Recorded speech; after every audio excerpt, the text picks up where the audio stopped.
বন্ধুরা, তোমরা কি জানো কোন কাজ আল্লাহর নিকট অধিক প্রিয়?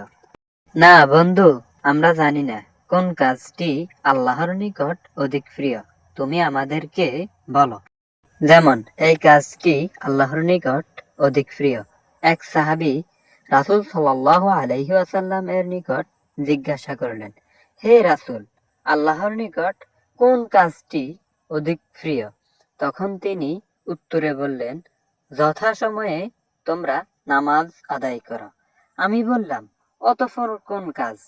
তখন তিনি বললেন, পিতা মাতার সাথে ভালো ব্যবহার করো। পুনরায় জানতে চাইলাম, অতঃপর কোনটি? তিনি বললেন, আল্লাহর পথে তোমরা যুদ্ধ করো। এই কাজগুলো আল্লাহর নিকট অধিক প্রিয়। বন্ধুরা, ভিডিওটি ভালো লাগলে অবশ্যই সাবস্ক্রাইব করে আমাদের পাশে থাকুন, কারণ আপনাদের একটি সাবস্ক্রাইব আমাদেরকে নতুন নতুন শিক্ষণীয় ভিডিও বানাতে অনেক অনেক অনুপ্রেরণা যোগায়। সবাই ভালো থাকবেন।